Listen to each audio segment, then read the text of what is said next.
썰풀이터에 오신 것을 환영합니다. 오늘의 썰 시작할게요. 평생을 살면서 처음으로 상견례 자리에서 자리를 박차고 나온 날이었습니다. 제 딸의 얼굴에 당혹감이 가득했지만 저는 그 순간 어떤 결심을 하게 됐어요. 처음 한정식집에 들어섰을 때만 해도 분위기가 좋았습니다. 예비사돈 내외가 먼저 와서 기다리고 있었고 예비 며느리가 될 분은 단아하고 예의 바른 모습이 보기 좋았어요. 하지만 음식이 나오면서부터 분위기가 조금씩 달라지기 시작했죠. 예비 며느리가 될 분이 음식을 하나하나 정성스럽게 접시에 담아 예비 시아버지 앞에 놓았어요. 보리굴비 가시를 직접 발라드리고 국물이 식을까? 수시로 들여다보며 새로 갈아다 드리더군요. 처음엔 저도 흐뭇하게 바라봤습니다. 하지만 그 모습이 계속될수록 마음 한켠이 불편해지기 시작했어요. 예비 바깥사돈은 손 하나 까딱하지 않은 채 며느리의 시중을 당연하게 받았습니다. 심지어 물 한 잔 마시면서도 자기 손으로 들지 않고 며느리가 따라주기만을 기다리더군요. 그런데 더 놀라웠던 건 예비 안사돈의 태도였어요. 우리 애가 어려서부터 예의범절을 잘 배워서 그래요. 시집살이는 이렇게 하는 거라고 늘 가르쳤거든요. 그 말을 듣는 순간 제 머릿속에 딸아이의 미래가 파노라마처럼 스쳐 지나갔습니다.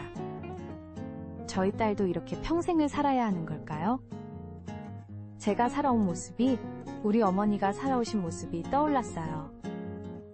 남편은 제 표정이 굳어지는 걸 눈치챘는지 슬쩍 제 손을 잡았습니다. 하지만 저는 이미 마음이 복잡해져 있었어요. 예비 사돈 댁의 가풍이라고 하지만 그건 제가 평생 거부해온 구시대적 관습이었거든요. 딸아이는 제 표정을 살피며 불안한 듯 수저를 들었다 놨다 하고 있었어요. 30년 전 제가 결혼할 때와 똑같은 모습이 반복되는 것 같아 가슴이 답답했습니다. 우리 며느리가 될 아이는 정말 착하고 현명해요. 살림을 잘할 것 같아 마음에 듭니다.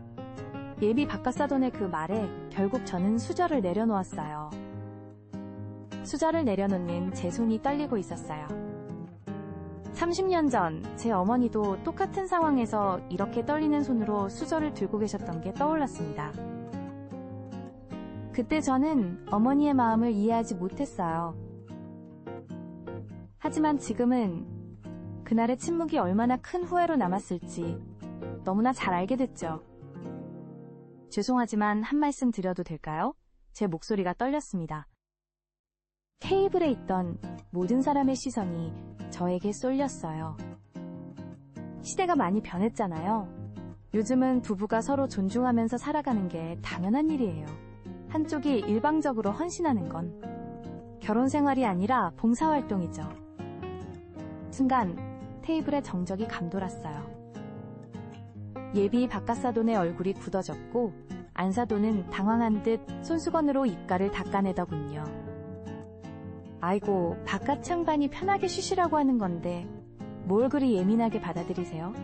우리 때는 다들 이렇게 살았는데. 예비 안사돈의 말에 제 속에서 무언가가 끓어오르는 걸 느꼈어요. 이건 단순히 제 딸의 문제가 아니었습니다. 우리 세대의 침묵이 만들어낸 악습이 또다시 반복되려는 순간이었죠. 그래서 우리가 그렇게 힘들게 살았잖아요. 저는 제 딸이 그런 삶을 살게 할 수 없어요. 제 목소리가 점점 높아졌습니다. 딸아이가 놀란 듯 저를 쳐다봤지만 이미 멈출 수 없었어요. 며느리라고 해서 왜 한 사람의 인격을 무시하고 좀처럼 부려야 하나요? 저는 제 딸이 행복한 결혼 생활을 하길 바랍니다. 서로 존중하고 배려하면서 살아가는 그런 가정을 꾸리길 바라요. 남편이 제 팔을 잡았지만 저는 계속 말을 이었어요. 지금 이 자리에서 보여주신 모습만으로도 충분히 알 수 있어요. 앞으로 우리 딸이 겪어야 할 일들이. 저는 도저히 이대로는. 그때였어요. 예비 며느리가 갑자기 일어나더니 깊이 고개를 숙였습니다. 어머님 말씀이 맞습니다. 사실 저도 이런 모습이 너무 힘들었어요. 그 한마디에 모든 것이 멈춘 것 같았어요. 예비 며느리의 눈가에 눈물이 고이기 시작했습니다. 예비 며느리의 눈물 어린 고백은 무거운 침묵을 깨뜨렸습니다.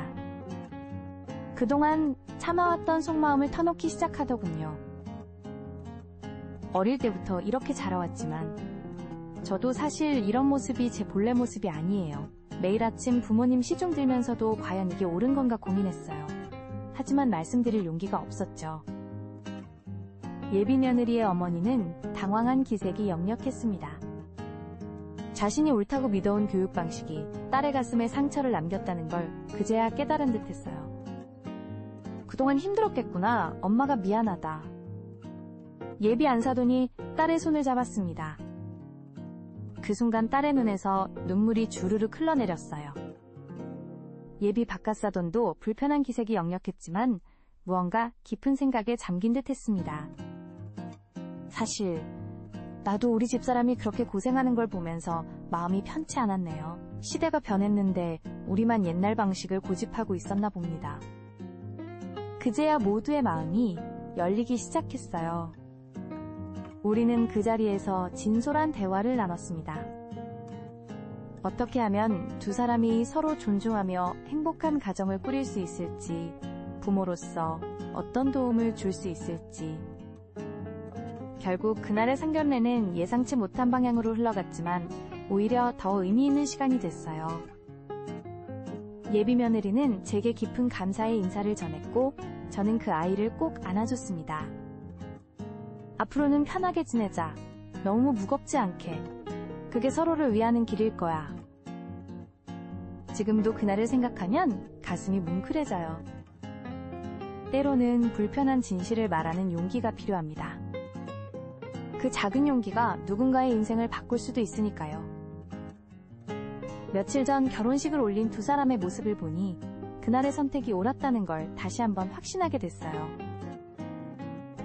서로를 배려하고 존중하는 모습이 얼마나 아름답던지. 여러분은 어떠셨나요? 비슷한 사연이 있다면 댓글로 함께 나눠주세요.